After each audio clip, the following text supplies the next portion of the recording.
अस्सलाम वालेकुम दोस्तों, एक बार फिर से आपका खैर मकदम है हमारे यूट्यूब चैनल दीन की बातें में।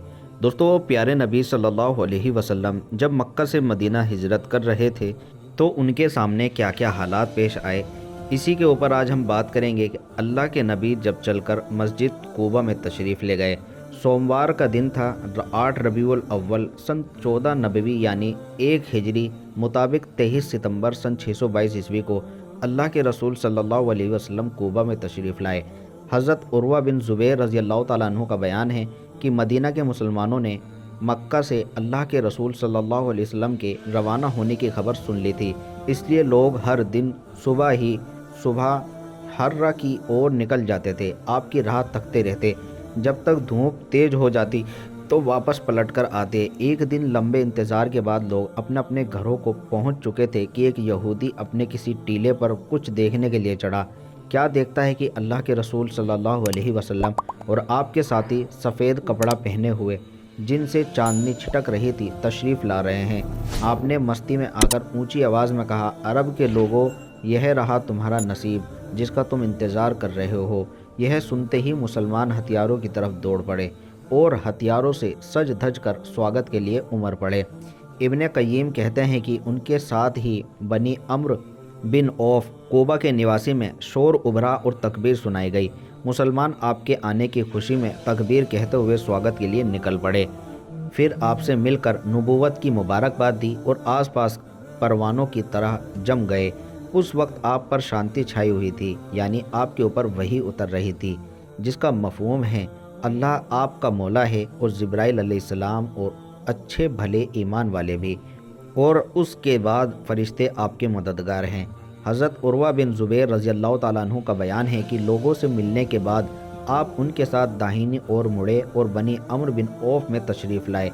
यह सोमवार का दिन था और रबीउल अव्वल का महीना था। अबू बकर रज़ी अल्लाह ताला अन्हु आने वालों के स्वागत के लिए खड़े थे और अल्लाह के रसूल सल्लल्लाहु अलैहि वसल्लम चुपचाप बैठे थे। अंसार के जो लोग आते जिन्होंने अल्लाह के रसूल सल्लल्लाहु अलैहि वसल्लम को देखा न था, वे सीधे हज़रत अबू बकर रज़ी अल्लाह ताला अन्हु को सलाम करते। यहाँ तक कि अल्लाह के रसूल सल्लल्लाहु अलैहि वसल्लम पर धूप आ गई और अबू बकर रज़ी अल्लाह ताला अन्हु ने चादर तान कर आप पर साया किया। तब लोगों ने पहचाना कि ये अल्लाह के रसूल सल्लल्लाहु अलैहि वसल्लम हैं।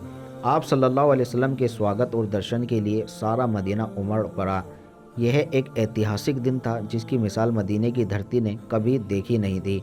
आज यहूदियों ने भी हबकूक नबी की इस खुशखबरी का मतलब देख लिया था कि अल्लाह दखिन से और वह जो कुद्दूस यानी पाक साफ है, फ़ारान से आया है, यानी फ़ारान की पहाड़ी से। अल्लाह के रसूल सल्लल्लाहु अलैहि वसल्लम ने कोबा में कुलसुम बिन हदम और कहा जाता है कि साद बिन खैसम रज़ी अल्लाह ताला अन्हु के मकान में निवास किया। पहला कथन ज़्यादा मजबूत माना जाता है। इधर हज़रत अली रज़ी अल्लाह ताला अन्हु ने मक्का में 3 दिन ठहर कर लोगों की जो अमानतें अल्लाह के रसूल सल्लल्लाहु अलैहि वसल्लम के पास थी, उन्हें अदा करके पैदल ही मदीने का रुख किया और कूबा में अल्लाह के रसूल सल्लल्लाहु अलैहि वसल्लम से आ मिले और कुलसुम बिन हदम के यहाँ निवास किया। अल्लाह के रसूल सल्लल्लाहु अलैहि वसल्लम ने कूबा में कुल 4 दिन यानी सोमवार, मंगल, बुध, बृहस्पति या 10 से ज़्यादा दिन या पहुँचने और रवाना होने के अलावा 26 दिन निवास किया और इसी बीच मस्जिद कूबा की बुनियाद रखी और उसमें नमाज भी पढ़ी। यह आप सल्लल्लाहु अलैहि वसल्लम की नबूवत के बाद पहली मस्जिद थी जिसकी बुनियाद तकवे पर रखी गई। 5वें दिन यानी 12वें दिन या 26वें दिन जुमे को आप अल्लाह के हुक्म के मुताबिक सवार हुए। अबू बकर रज़ियल्लाहु ताला अन्हु आपके पीछे थे। आपने बनु अन-नज़्जार को, जो आप सल्लल्लाहु अलैहि वसल्लम के मामूओं का कबीला था, खबर भेज दी थी। चुनाचे वे तलवारें लटकाए हाजिर थे। आपने उनके साथ मदीने का रुख किया। बनु सालिम बिन औफ की आबादी में पहुँचे तो जुमे का वक्त हो गया। आपने बले वादी में उस जगह जुमा पढ़ा। अब वहाँ पर मस्जिद है, 100 आदमी थे। मदीना में दाखिला। जुमे के बाद नबी सल्लल्लाहु अलैहि वसल्लम मदीना तशरीफ़ ले गए और उसी दिन से इस शहर का नाम यसरिब के बजाय मदीना तो रसूल यानी रसूल सल्लल्लाहु अलैहि वसल्लम का शहर पड़ गया, जिसे अल्प में मदीना कहा जाता है। यह अत्यंत चमकदार ऐतिहासिक दिन था। गली कूचे अल्हम्दुलिल्लाह सुबहान अल्लाह की आवाज़ों से गूंज रहे थे और अंसार की बच्चियाँ खुशी से इन पगों के गीत बिखेर रही थी।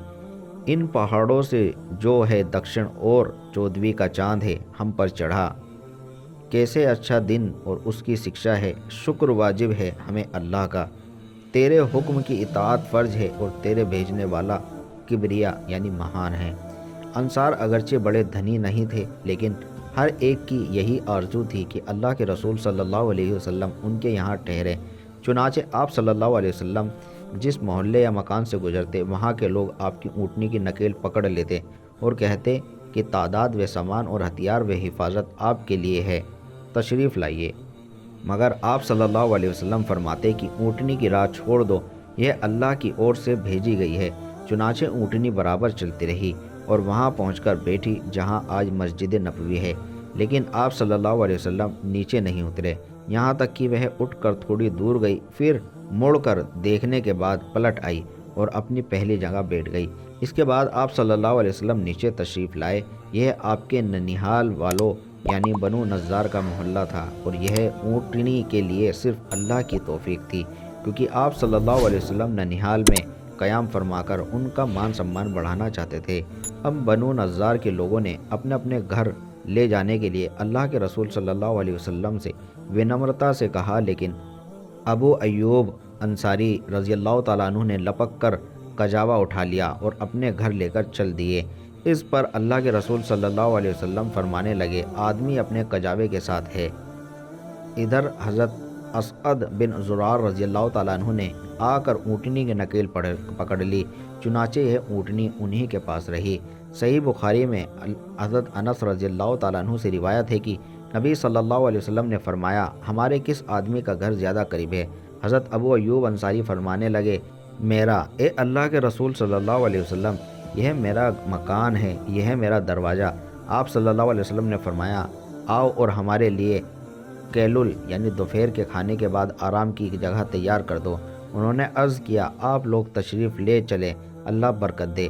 کچھ دنوں بعد آپ کی محترمہ بی بی ام المؤمنین حضرت سودا رضی اللہ تعالیٰ عنہ اور آپ کی دونوں بیٹیاں حضرت فاطمہ رضی اللہ تعالیٰ عنہ اور حضرت ام کلثوم رضی اللہ تعالیٰ عنہ اور حضرت اسامہ بن زید رضی اللہ تعالیٰ عنہ اور ام ایمن رضی اللہ تعالیٰ عنہ بھی آ گئی۔ ان سب کو حضرت عبداللہ بن ابو بکر رضی اللہ تعالیٰ عنہ، ابو بکر کے بال بچے کے ساتھ، جن میں حضرت عائشہ رضی اللہ تعالیٰ عنہ بھی تھی، لے کر آئے تھے۔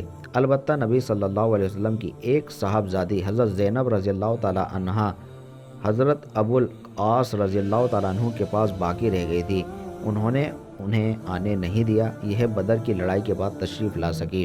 حضرت عائشہ رضی اللہ تعالیٰ عنہ کا بیان ہے کہ اللہ کے رسول صلی اللہ علیہ وسلم مدینہ تشریف لائے تو حضرت ابو بکر رضی اللہ تعالیٰ عنہ اور حضرت بلال رضی اللہ تعالیٰ عنہ کو بخار آ گیا۔ میں نے ان کی سیوا میں جا کر پوچھا کہ ابا جان آپ کا کیا حال ہے اور اے بلال آپ کا کیا حال ہے؟ وہ فرماتی کہ جب حضرت ابو بکر رضی اللہ تعالیٰ عنہ کو بخار آتا تو یہ پڑھتے، جس کا مفہوم ہے ہر آدمی سے اس کے گھر کے اندر صبح بخیر کہا جاتا ہے، صبح بہتر ہو، یعنی حالانکہ موت اس کے جوتے کے فیتے سے بھی زیادہ قریب ہے۔ اور حضرت بلال رضی اللہ تعالیٰ عنہ کی حالت کچھ سنبھلتی تو وہ درد بھری آواز بلند کرتے اور کہتے، کاش میں جانتا کہ کوئی رات مکہ کی گھاٹی میں بتا سکوں گا اور میرے آس پاس اجخیر اور زریل یعنی گھاس ہوگی، اور کیا کسی دن مجنہ کے سوتے پر آ سکوں گا اور مجھے شام کے طفیل یعنی پہاڑ دکھائی پڑیں گے۔